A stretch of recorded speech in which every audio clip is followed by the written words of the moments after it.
On behalf of the United Way of Greater Greensboro Board of Directors, staff, and volunteers, welcome to the 2021 United Way of Greater Greensboro Community Speaker Series, hosted by United Way African American Leadership, featuring Reverend Naomi Tutu. I am Frankie Jones, and I am honored to open today's event as a new cabinet member of African American Leadership and as a co-chair of United Way's Leadership Circles campaign. Thank you for joining us virtually today. And since we are virtual, if at any time we lose connection to today's event, please stay in front of your screen as we will restart as soon as possible. We appreciate your support and understanding of moving today's event from in-person to virtual. Our community is the driving force behind what we do, and your well-being is a top priority. While we continue to support socially distanced and masked small gatherings inside and outside, we decided that we were not comfortable moving forward with an inside event attended by 300 plus people. Guilford County has continued to see increases in COVID-19 cases and hospitalizations. As United Way continues its efforts to end local poverty, we are aware that many people impacted by COVID-19 are living in zip codes experiencing higher rates of poverty. Many of our community members have been disproportionately impacted by the virus, and we believe it is our responsibility to do everything we can to ensure their safety and the safety of our entire community.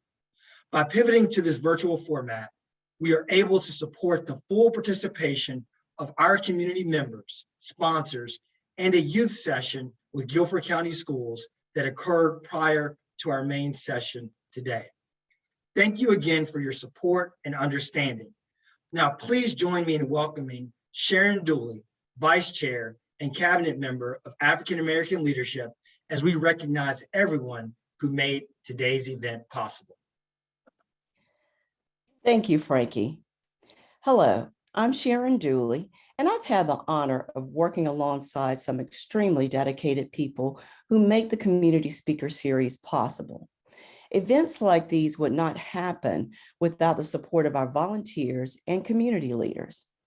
At this time, I would like to recognize these extraordinary groups of people.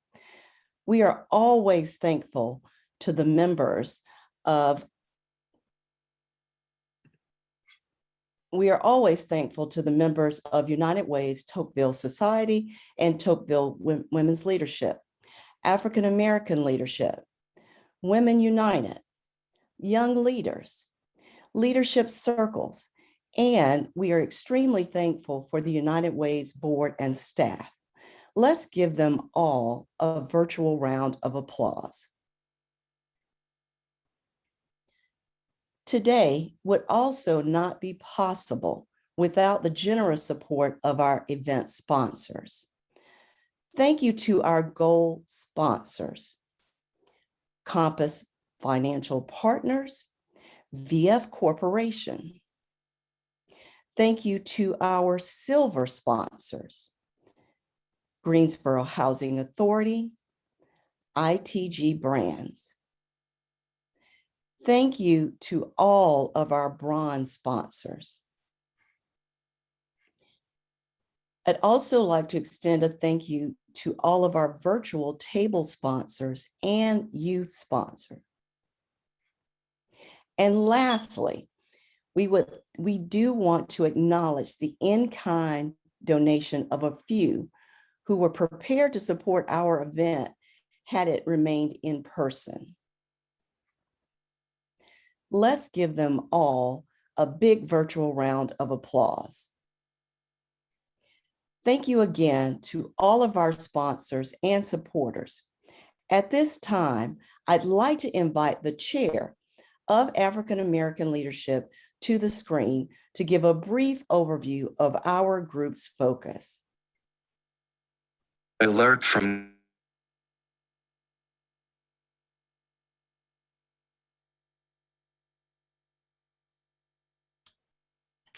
Thank you, Sharon.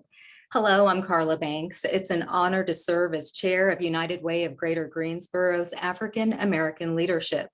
AAL affinity group members represent community leaders who are focused on encouraging and inspiring communities of color to lead community-wide change aimed at ending poverty. Together, we represent more than 100 local employers, and we've helped United Way to raise in excess of $4 million. With the support of the community, AAL has made a tremendous impact over the years through various programs, including hosting this speaker series every other year, with the intent of educating and motivating each of you to make an impact in our community. In the past, we've welcomed notable keynote speakers such as Dr. Maya Angelou, Spike Lee, and most recently, Ernie Hudson, just to name a few. We also host the annual Conversations with Community Leaders, which is coming up in December. During this event, residents are invited to learn about our community's most critical issues and how the United Way, its donors, and community partners are working together to solve them. Our African American Male Initiative, established 11 years ago, has engaged nearly 250 adults and mentored more than 250 school kids. This program offers mentor relationships to Wiley Elementary students as we follow them through Jackson Middle School and Smith High School. These are just a few examples of AAL's impact in the Greensboro community. We volunteer with United Way because we are excited about United Way's work to end poverty in our community.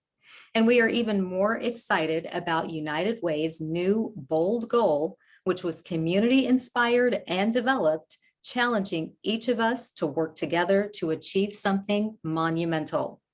You'll hear more about this goal a little later and how you can play a part in making a difference. As the events of the past year unfolded, we witnessed a deadly pandemic impact communities of color at an alarmingly higher rate than other populations. Our country and this community participated in a renewed civil rights movement to address systemic inequities after the murder of George Floyd. Through it all, we are yearning for continued learning, continued connection, and continued progress. Reverend Naomi Tutu's remarks will address some of the inequities we've seen or experienced in the past year, but more importantly, she will challenge each of us to celebrate our common humanity. Today, I hope you will be inspired by the possibilities of what can happen when we decide to work together. Before we hear from Reverend Tutu, it is my honor to welcome to the screen Miss Mona Edwards, the 2019 recipient of the Gwendolyn and Dr. Alvin V. Blount Jr. Lifetime Achievement Award, as she presents this year's honorees. Thank you, Carla. I am proud to present this year's Gwendolyn and Dr. Alvin V. Blount Jr. Lifetime Achievement Award. Dr. Alvin Blount Jr. was and remains a civil rights icon. Dr. Blount is known and appreciated for many things, including contributing to the desegregation of Moses Cone Memorial Hospital, as well as other hospitals in 1962. As a result, he was the first Black doctor to perform surgery at Moses Cone. In 2012, at a United Way Community Speaker Series, Dr. Blount received the inaugural Distinguished Service Lifetime Achievement Award. 1 year later, with the blessing of Dr. Blount and his family, the award was named the Gwendolyn and Dr. Alvin V. Blount Jr. Lifetime Achievement Award. United Way's Women United and African American Leadership Affinity Groups take turns hosting the Community Speaker Series. When African American leadership hosts, the Lifetime Achievement Award is presented in honor of Dr. Blount. It's given to individuals who demonstrate a lifetime of impact on our community. Previous award recipients are listed on the screen. Today, we will continue to honor the legacy and achievements of the late Dr. Blount by presenting the Gwendolyn and Dr. Alvin V. Blount Jr. Lifetime Achievement Award to Henry and Shirley Frye. Henry and Shirley Frye have a longstanding commitment to the United Way and the community. including Shirley serving as chair of United Way of Greater Greensboro's Board of Directors, and Henry being appointed the first Black Chief Justice of the North Carolina Supreme Court. Both graduated from North Carolina A&T State University in 1953. I hear refrains of Aggie pride right about now. Henry went on to the Air Force and was stationed in Japan and Korea during the Korean War. The two were married on August 25th, 1956, and recently celebrated their 65th wedding anniversary. That itself deserves an award.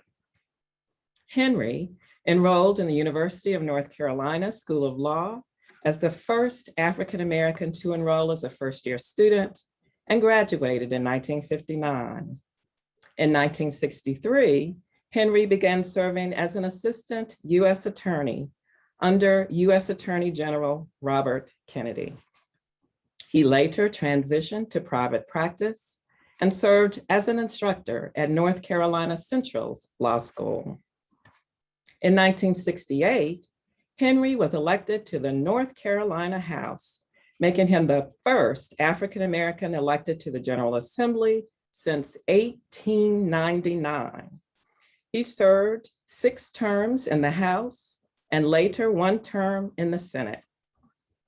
In 1983, Governor Jim Hunt appointed Henry as Associate Justice on the state's highest court, making him the first Black person to do so.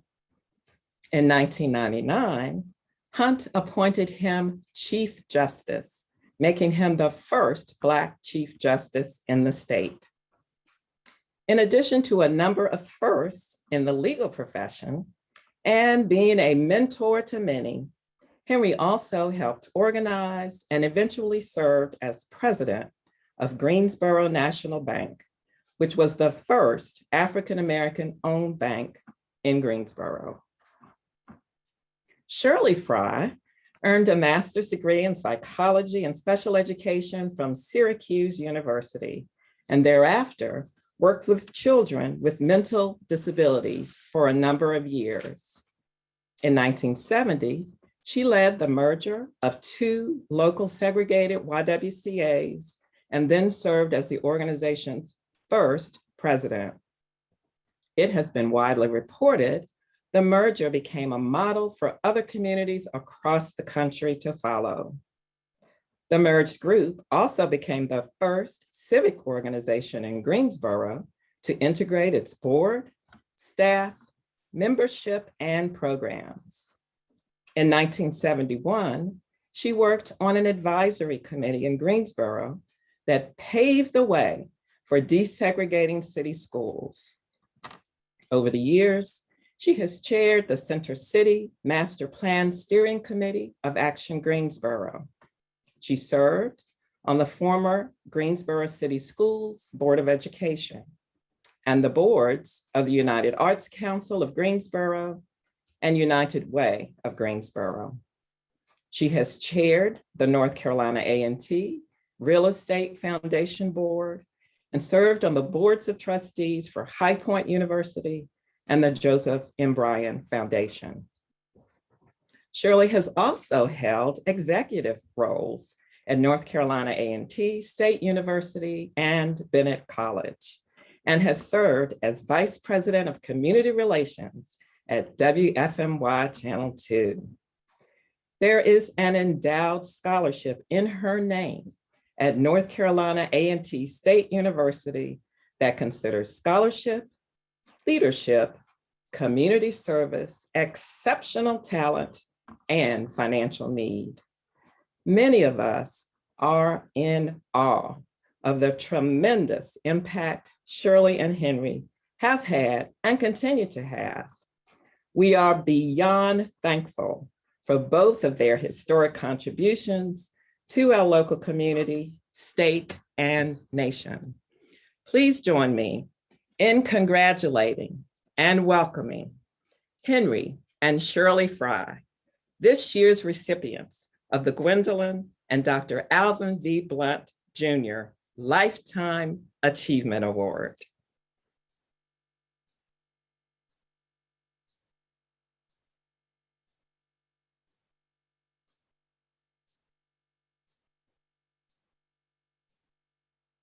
They should be joining us momentarily.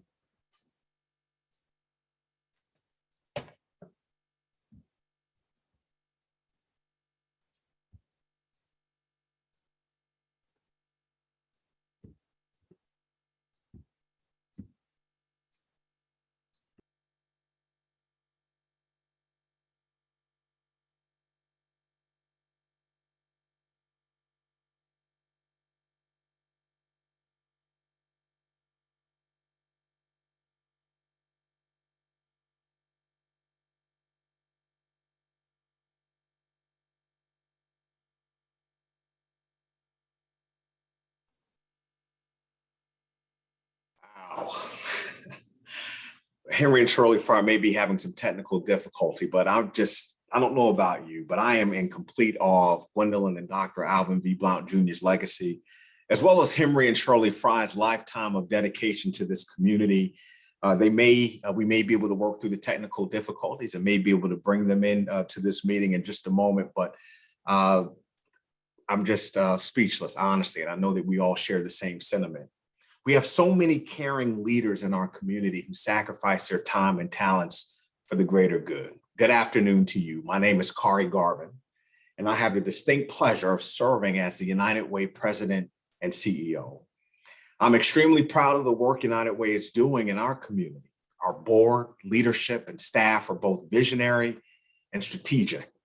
And when you make ending local poverty your focus, you have to be both of those things. It's easy for people to think ending poverty is impossible, but the reality is quite the opposite.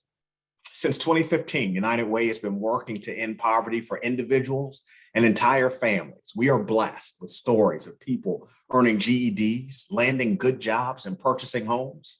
We're blessed with seeing early learning and mentoring programs shape the next generation.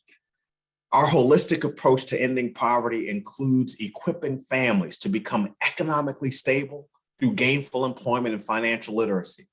It includes equipping families to attain higher education and to access high quality healthcare. It also includes preparing children to be successful now and in the future. And while we have made great progress, we know more must be done. As Carla mentioned earlier, your United Way is supporting a newly created, community-inspired, community-developed, community-supported bold goal. Now, you might be asking yourself, what exactly is a bold goal? I'm glad you asked. It's exactly what it sounds like. It's a goal that is daring, it's audacious, it is bold, in fact. And you might be saying to yourself, well, Kari, ending poverty is already pretty bold. And you're right. But now we're going to hold ourselves to seeing a specific number of households leave poverty by a specific date. Now, are you ready to hear the bold goal? Here it is. As a community united in equity and lasting solutions, 3,000 households in Greater Greensboro will leave generational poverty by the year 2030. Now imagine when we work together, more than 300 households per year could actually leave poverty over the next 9 years. I would say that that's bold. Now, it could take a few years to build to that momentum, but with the support of the community and collaboration, we will get there. We have to get there. Poverty is an everyday reality for 57,000 people in Greater Greensboro. 1 out of every 4 children in Greensboro is growing up in poverty. There are neighborhoods in our community where over 40% of the population has lived in poverty for generation after generation. And you know what else? Poverty disproportionately impacts people of color. Now, these facts are unacceptable, and we must work together to build a community that benefits all of us. Reducing the number of households living in poverty benefits our entire community. Fewer people living in poverty creates a shared prosperity that impacts economic, health, social, and educational well-being for all.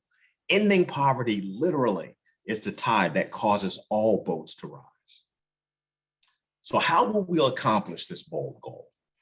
Well, with community-wide collaboration from nonprofits and businesses and leaders and caring people like you from all across the community, we will be nimble and willing to learn and update our approaches along the way. And specifically, we will create and fund strategic partnerships with proven outcomes that provide education and training and supports to help people get good jobs that can provide for their households. We will also continue to operate our nationally recognized family success centers, where children and adults are receiving coordinated services tailored to their individual needs, all in one location. We will focus on systems change and innovation, which is why we're developing a county-wide mobile-friendly network that will connect people to services and to coordinators who will help them identify, track, and achieve their personal goals for leaving poverty. And United Way is committed to working with our partners to track outcomes and to provide annual updates on our progress. Now, you know we can't do this work alone. We need your support to reach this goal. It's going to take time, and we're going to have to start building the foundation today to reach our goal. In fact, in just a moment, I'm going to give you an opportunity to build that foundation by supporting something that helps both children and adults. But first, take a moment to watch a quick video. I lost my parents at a young age. Going into adulthood was rough. I didn't have all the information that I needed. Me wanting a better future for my daughters, I decided to make sure that I had a job, and I didn't know what direction to go in. I was looking up stuff online, and I came across the Family Success Center. The United Way's Family Success Centers, to me, is a holistic approach to providing services to families. And so when individuals are engaging at that level and you're providing those critical resources that are needed to mitigate childcare and transportation assistance, and you're assisting them with, utilities in some cases and connecting them to other resources, that's taking a holistic approach in ways that public systems just weren't built to take, but in a very meaningful way. Thanks to the Family Success, I am working in the medical field. It's been an honor, to collaborate with the United Way's Family Success Centers and serving Tamisha and her daughters. Collectively, we've been able to provide employment and training resources to her that now enable her to create a better opportunity in life for her daughters. Later on, I want to do RN and eventually get my house, let my kids have the house that they always wanted, or they always talk about, I should say. So I believe that the community should support and rally around efforts of the United Way of Greater Greensboro, because the agency, one, has a demonstrated track record of really moving a needle on some critical issues in our community.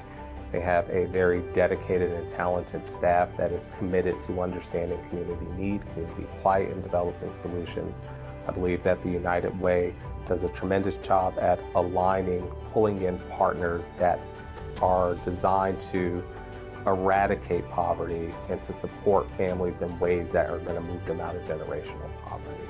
My oldest tend to surprise me all the time.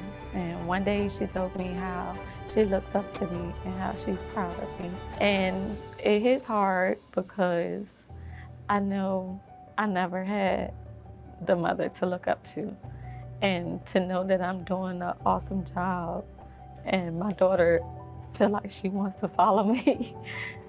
So to hear that was the best thing ever. My name is Chris. My name is Tamisha. It's time to put our collective efforts into building a community that benefits all of us. Local children, Families and adults need your support. you can make a difference. Visit unitedwaygso.org, To learn more, take action, and make a donation today.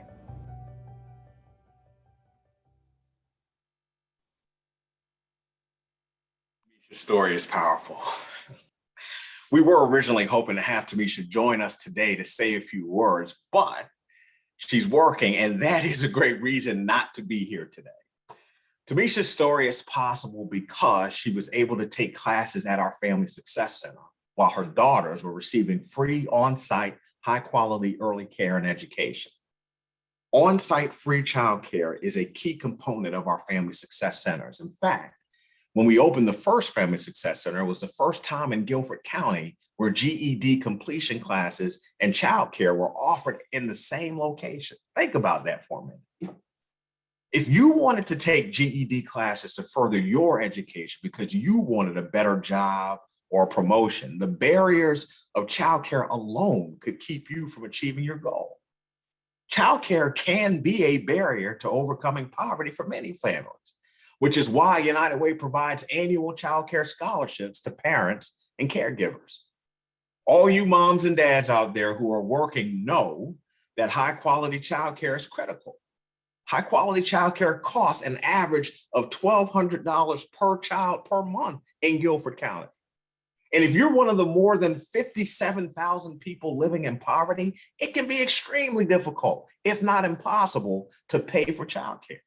Can you imagine finally securing that job interview that you wanted, and then having to turn it down because you didn't have access to childcare?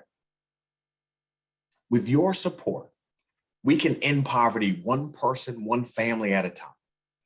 Will you provide a hand up right now? Right now, will you help us right now? Will you help us raise $15,000 right now so that families can have access to free quality childcare?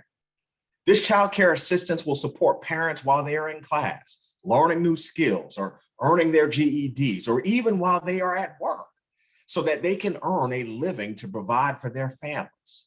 Let's do all we can right now to help local families by raising money that supports our local child care scholarship grant program. With your help, if we meet our goal, we can provide scholarships to 150 local children, parents, and caregivers. Let's raise $15,000 right now through the end of our program today. If we all contribute, we will reach our goal.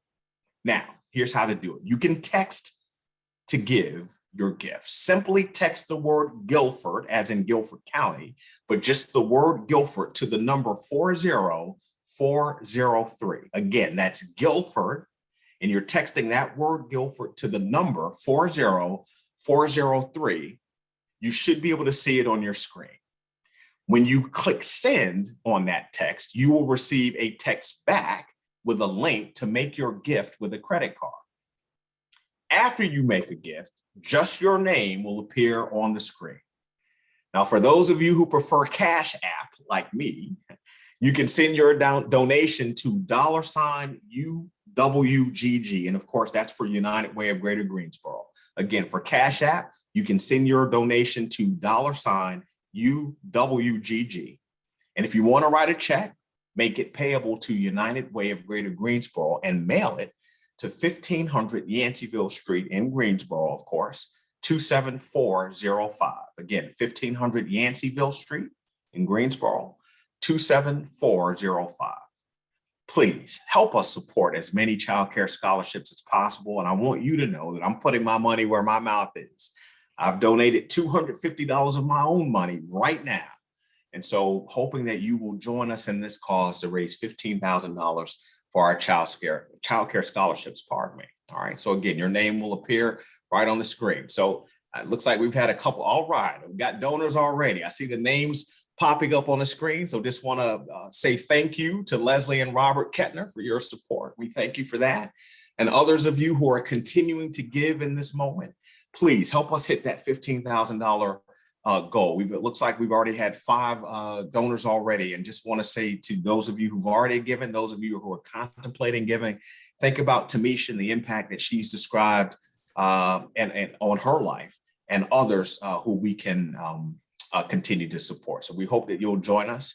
We will return later on to see how much we have raised at the end of our program today.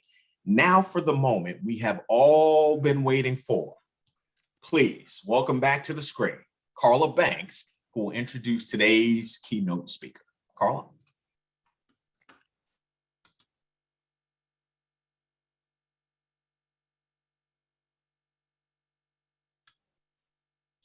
Thank you, Kari. And thank you to those who are already donating. And we are most appreciative for your support. Henry and Shirley Frye are experiencing some technical difficulties, but they see the love in the chat and they are most humbled and appreciative of this Lifetime Achievement Award. And they just wanted to share their thanks and their gratitude, and they are deeply honored. I'm honored to introduce today's keynote speaker. Reverend Naomi Tutu is a child of Archbishop Desmond Tutu and Nomalizo Lee Tutu. This South African native has lived in many communities and countries, which influenced her passion to advocate for the well-being of others. Reverend Tutu was educated in Swaziland, the United States, and England.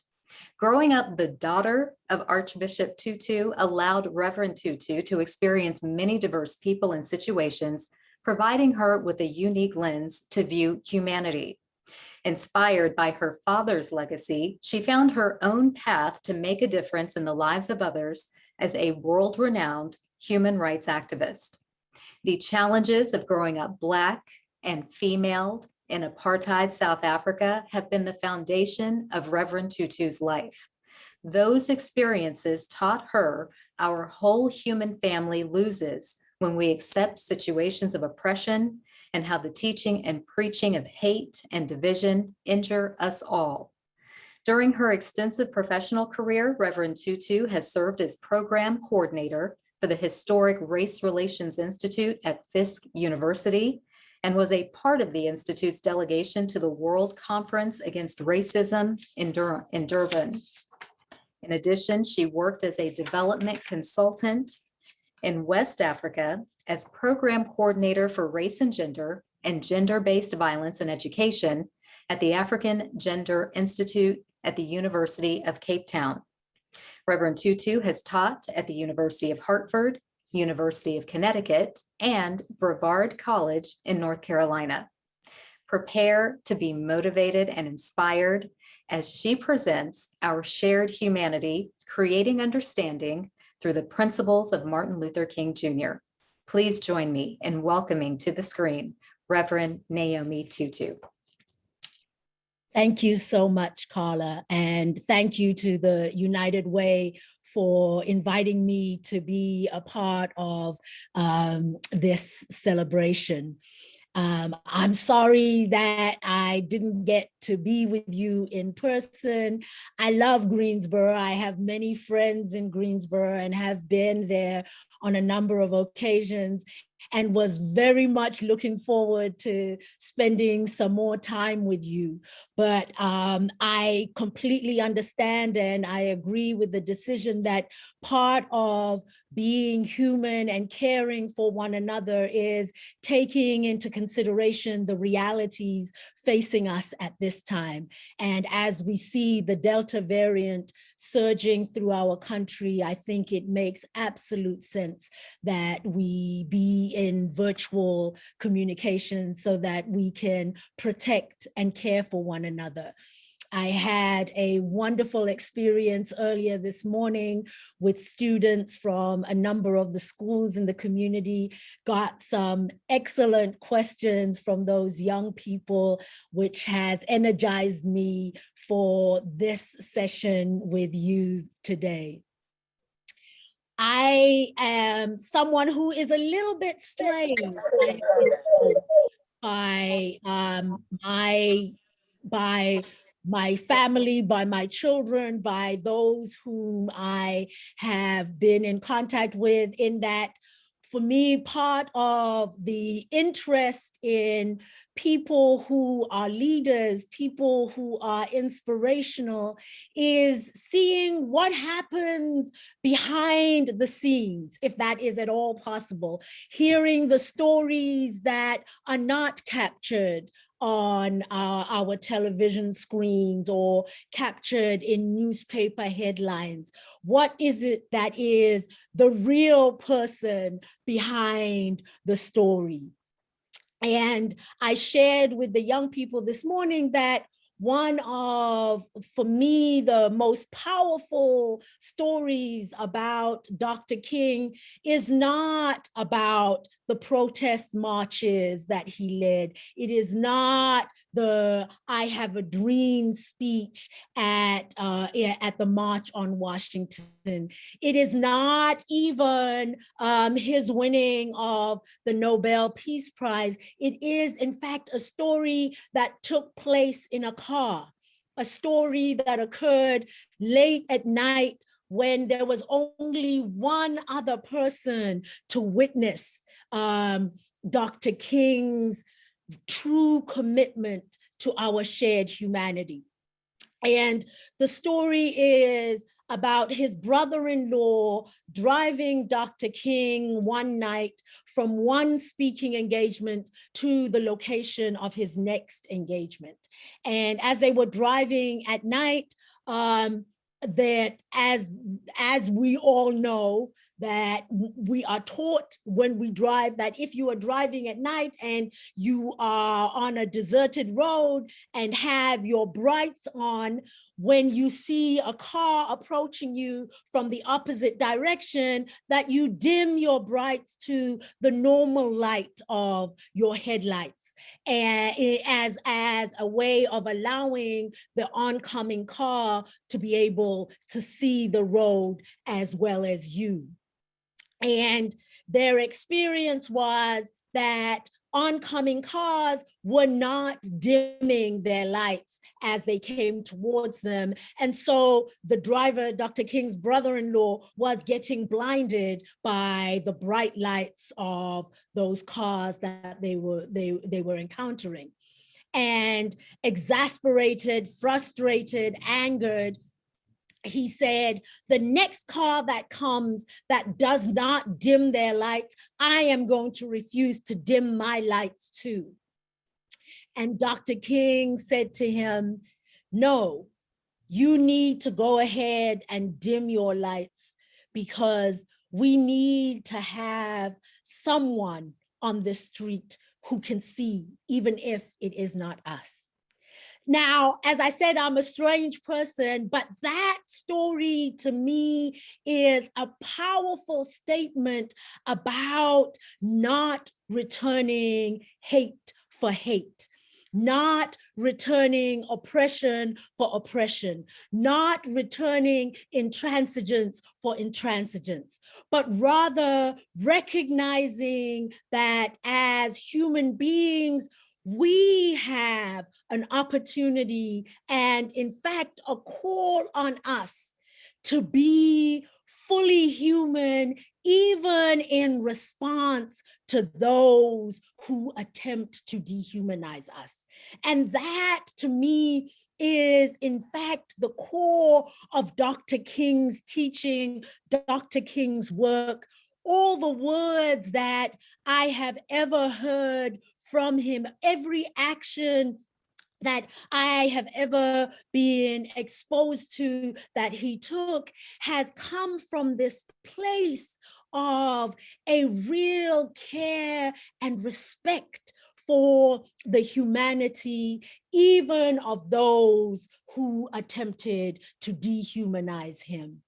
That if you look at even the letter from a Birmingham jail, a letter where he is critiquing the religious leaders of Birmingham who have questioned him for leading this protest, who have told him that he needs to be more patient, that even in this place where he is critiquing them and calling them to order for their willingness to be silent in the face of the oppression of Black people, that he calls them out as fellow religious leaders, that he reminds them of their humanity, that he reminds them of their connection to him. He reminds them of their connection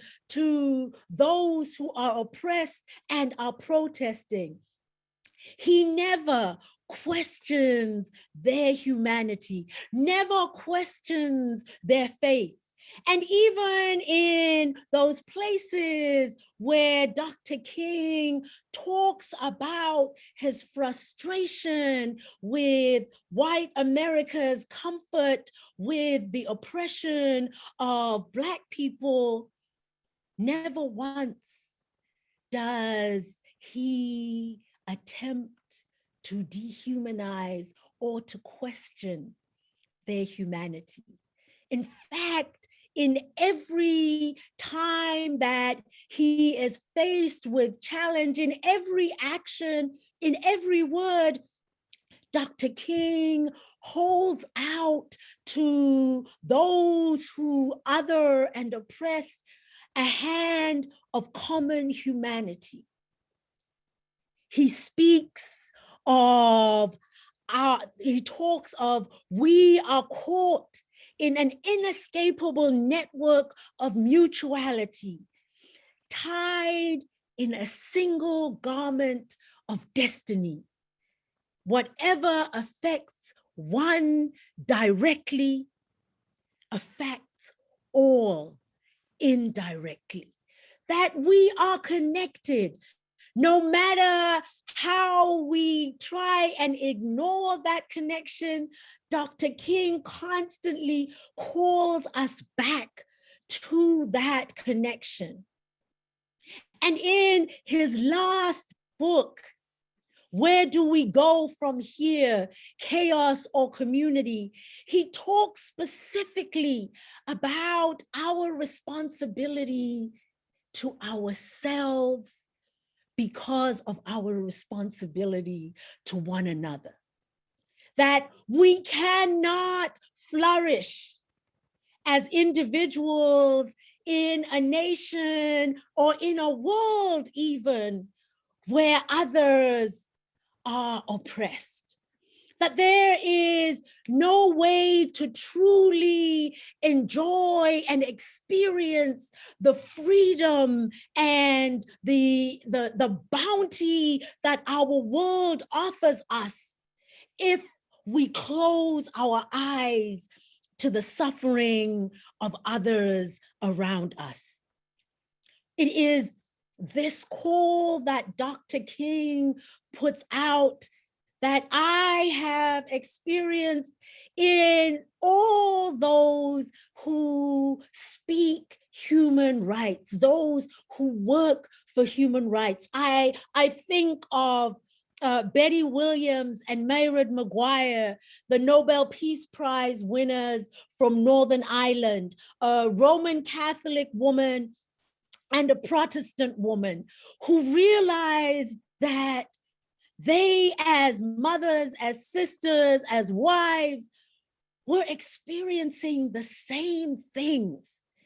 That it didn't matter that one was Roman Catholic and one was Protestant, that the violence that was engulfing their communities was impacting them both as women in the same way, and that they were certain that there were other women out there who were having that same experience. And so they reached out to one another and led the women of Northern Ireland in building a community that was opposed to the violence and led to the peace process in Northern Ireland.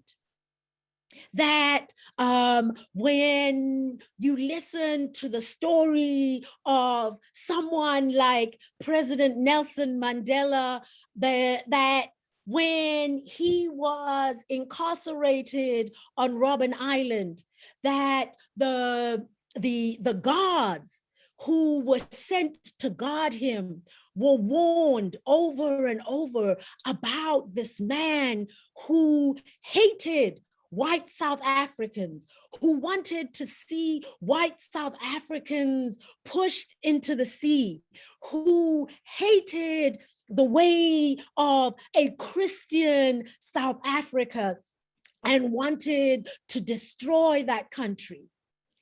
And yet, when his guards met him, they met a man who interacted with them as fully human, who wanted to know their stories, who cared about them as human beings, who went out of his way to show them that he saw them, that he cared about them, that he experienced them and their fears and their hopes as legitimate things.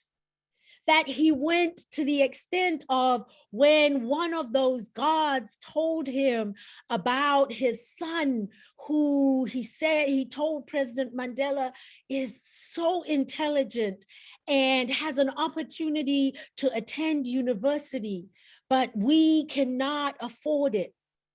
That President Mandela reached out through his family to supporters around the world, asking them to help finance the education of his prison guard's son. And that his friends and supporters around the world came through. And so that for these warders who were expecting to deal with someone who hated them, who hated everything that they held dear, for them to meet someone who looked upon them as fellow human beings, as people who could be a member of his community, who could be people for whom he cared, who were people for whom he cared, and that he was willing to show that care in practical ways.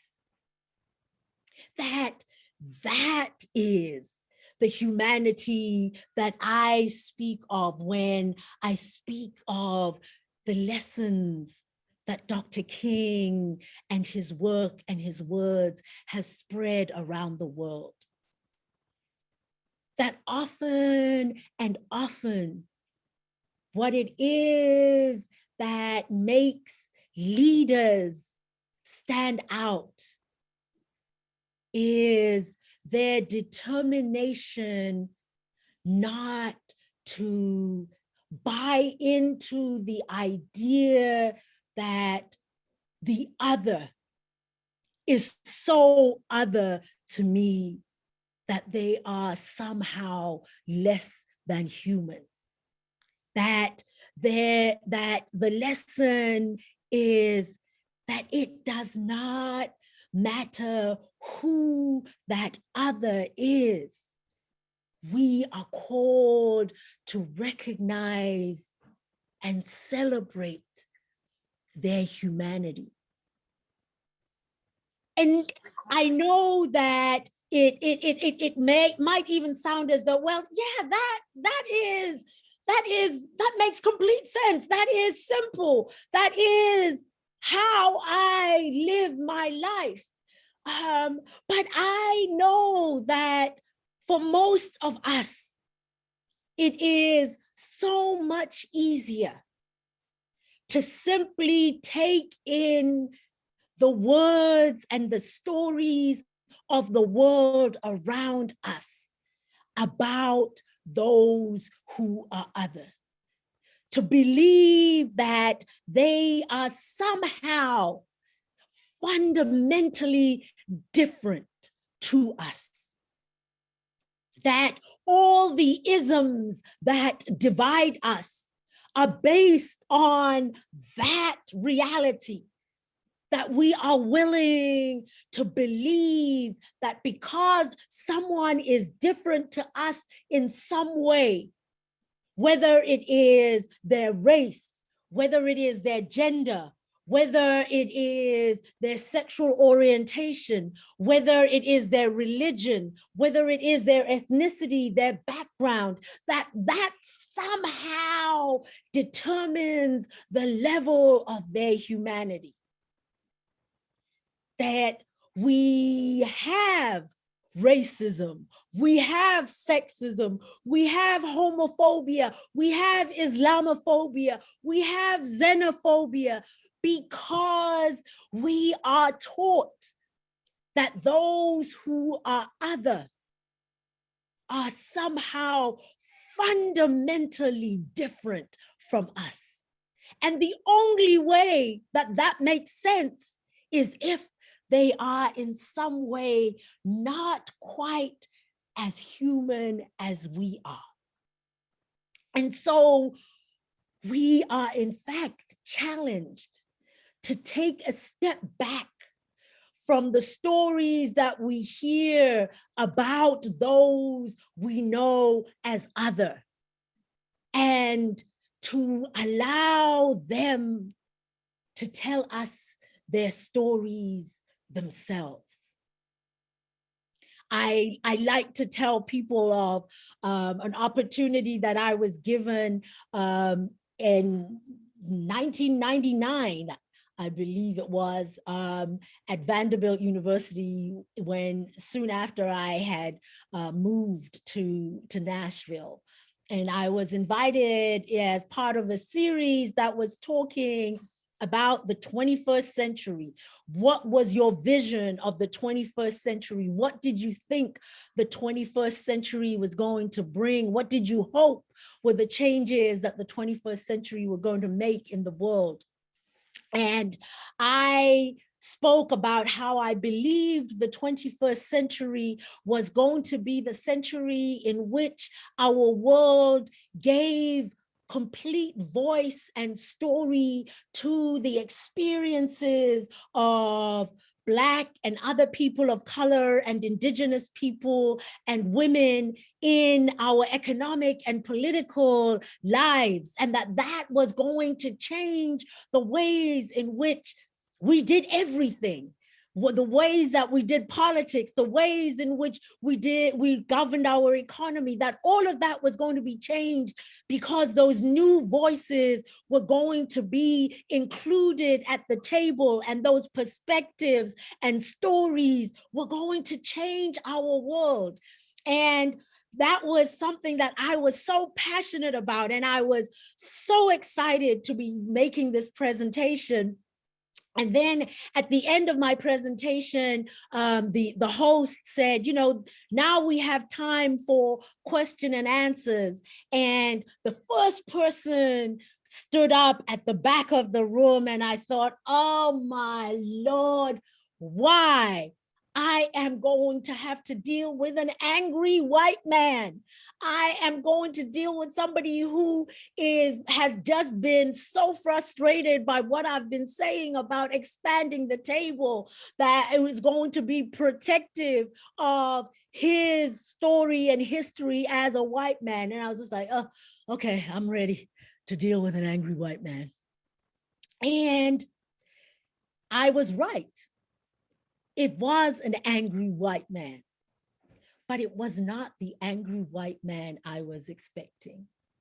Because this young man who stood up to speak was a young man who had experienced mental ill health for much of his life and had been in and out of mental health facilities, had spent much of his life on the streets.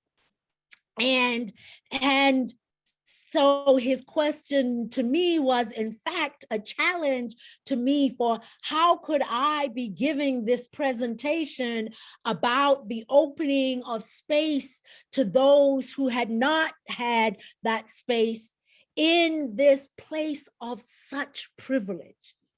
That Vanderbilt University, he reminded me, was a place where there were very few of the people I was talking about who were going to expand the table. And why was I therefore having this conversation in this place of privilege? And we went back and forth for a while until the host finally said, we have other people who have questions. And so then the next morning when I arrived at my office, I found him outside my office, and he said, I wanted to continue our conversation. So here is my phone number. If you feel up to continuing the conversation, please give me a call and we will continue.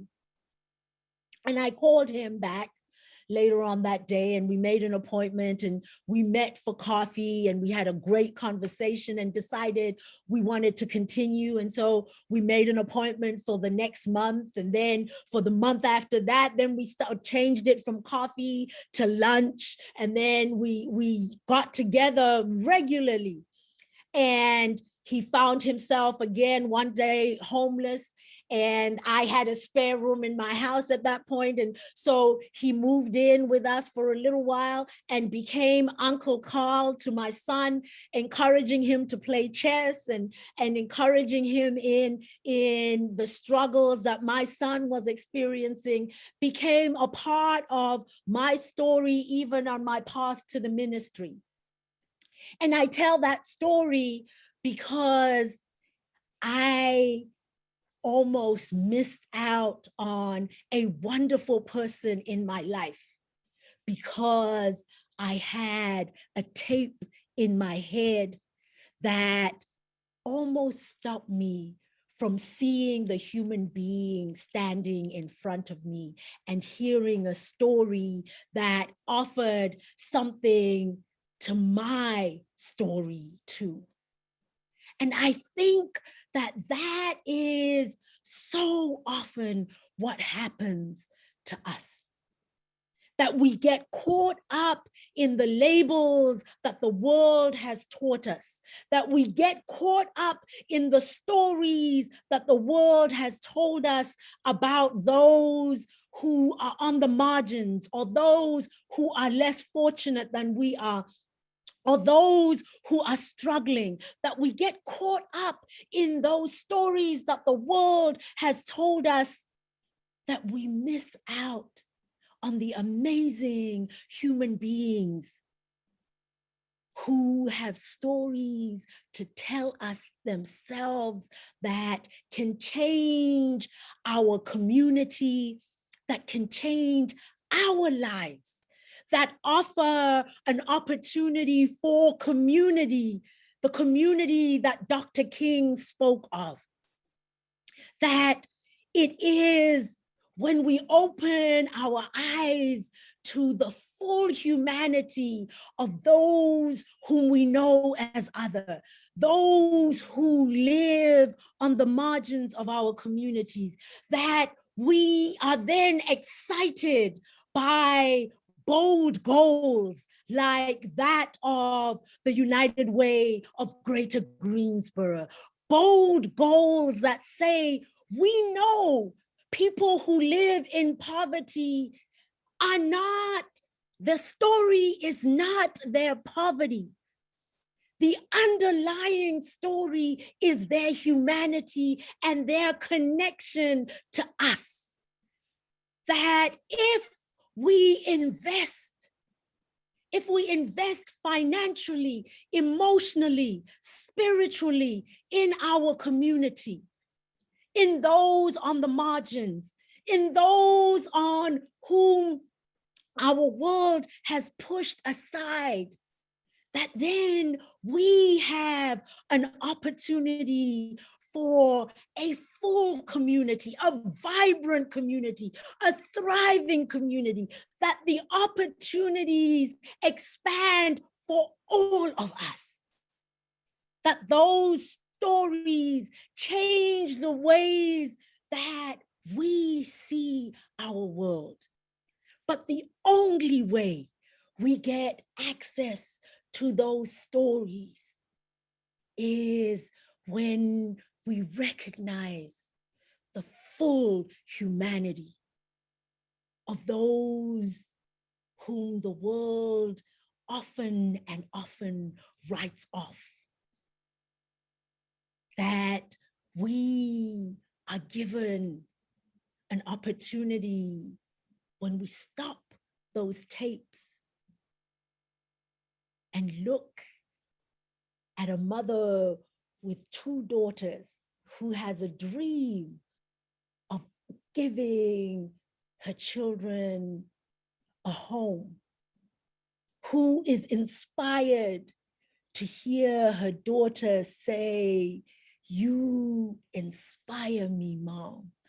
I am so in awe of who you are, that then we too, our humanity is enhanced. Our humanity is celebrated. We become part of a true community. Thank you. Oh my. Wow. I don't know about you. Don't know about you, but I am on the edge of my seat, about ready to shout over here. Reverend Tutu, I want to say thank you so much for that. And before we unpack the very, very important principles that you and wisdom that you've shared with us, I understand that we're going to take one step back, that Henry and Shirley Frye believe we've got the technology fixed. So we're going to give way to them for a moment, and then we will come back to wind things down. Well, good morning, and thank you so very, very much. We are more than pleased to accept the honor. But before we do that, let us say thank you so much to Reverend Tutu for her remarkable address to us. We heard it and we will follow through. We are more than humbled to receive this honor named for good friends of ours, Gwen and Alvin Blount, whom we knew very well and were very, very dear friends. United Way is very special to us, and we thank you for this. And I think Henry has some comments. Mine is only two hours, so I'll cut it down to 2 minutes maybe. But I had the privilege of meeting Tutu, Reverend Tutu, a long time ago, Bishop Tutu, actually. And it's one of the high points of my life. And let me just put that out first. I really enjoyed listening to the speech today. And I feel good about it. And I think we have hope, and things are going to get better, but they won't get better by osmosis. They'll do it because people like Mrs. Tutu, Naomi Tutu, I should say, and others who work to make change for good. And that's what we've tried to do. And we don't always succeed, but we just keep on trying. And I think that's what we should do. And thank you for the award. We appreciate it so much. I'll stop it there. And thanks very much. Well, to the Fries, we want to again say thank you so much for honoring us with your presence, and even more than that, for the lifelong commitment. Thank you so much for the example that you've set, and for all the ways that you've shaped our great community, and for all those wonderful fingerprints that you've left of yours on so many important markers here in our community, and for what you've done. And I'm so glad that we got the technology to work as well. I want to take a step back to our keynote speaker, our Reverend Naomi Tutu. We just want to unpack a bit of that wisdom that was shared. I do want to point out to all of us, our audience, it's quite a bit earlier for Reverend Tutu than for us. She is, in fact, in California as we speak. So she is coming to us live on West Coast time, which means that she is 3 hours behind us, which means that her day started well before ours did. So all that energy that you saw, this is top of the morning energy. Can you imagine if it were actually 12 noon where she was right now, or 2 o'clock, how even higher she would have taken us. But I do want to personally thank you for all of the wisdom that you shared with us. If I had to put a bow on it or a frame around it, I would say that you emphasized for us or underscored the importance for us to emphasize and prioritize the humanity of those who would be regarded as other, right? Emphasizing and prioritizing the humanity. Here's some of the things that I heard along the way. Number one, you let us know about using as an object lesson, two vehicles approaching each other with bright lights on, and the object lesson drawn from that is the important reminder of not to repay hate with hate. And so that's something that I know that we will carry with us. You also talked a great deal about starting at a place of respecting humanity. And that when we do that, that actually increases opportunities for all sorts of things, including healing and dialogue and conversation. And so I really appreciated that as well. You also helped us to understand how the value of who we are really is really reflected in how we actually treat others versus how others treat us. And that I think is something that we need to spend some more time wrapping our minds around. But we thank you for that and helping us to also connect the dot to the fact that people who have actually had success changing the world lived in that way, and they lived that way with intentionality. You challenge us even now to be mindful about the labels that we use and the isms that we use as we regard one another. And we often use labels that will, in effect, dehumanize individuals. We put more emphasis on the label and less on the person. So again, we talk about poor people, right? We talk about homeless people or immigrant people, and we de-emphasize the people, and we tend to emphasize that label. And so you're challenging us to think differently about that as well. I wrote this down also, is that you said something to this effect, that we need to open our eyes to the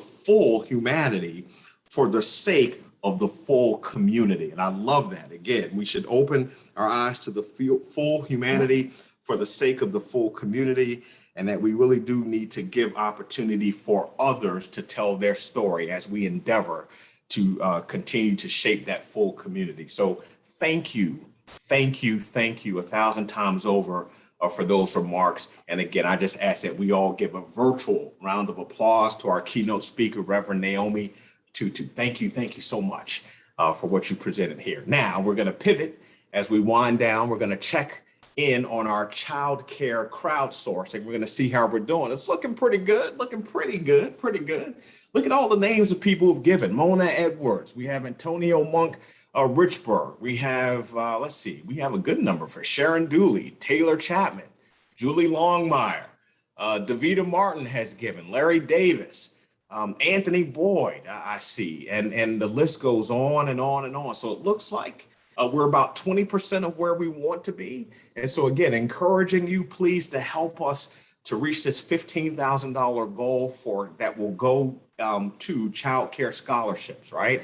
A couple ways you can do that. You can either send a text, you text the word Guilford to 40403. So and then when you send that text, you'll get a text back that will include a link that will allow you to make a payment through using a credit card. Or for those of you who tend to slant towards Cash App, you can do the same by sending your gift or your donation to $UWGG for United Way Greater Greensboro. We also, if you care to write a check, we're happy to take those as well. You can mail those in to 1500 Yanceyville Street in Greensboro, of course, 27405. But please help us reach this goal, please, 15,000. We're trying to do that before we close out today, all right? But thanks to everyone who has already given so far. So as you have heard today, you have the power to influence our community's future. You really do.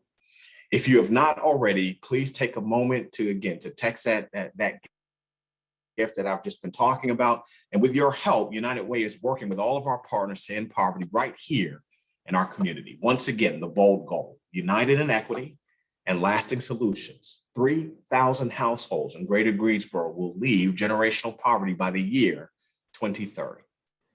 If you are attending the sponsored meet and greet that will begin shortly after this program during your designated time slot. So again, if you are already slated to attend that, it will begin shortly after we conclude here during your designated time slot. Thank you for being here today, everyone. Together, I know that we can accomplish anything, because when the heart is willing, there are 1,000 ways. Hope to see you again soon. Thanks again. So long, everyone.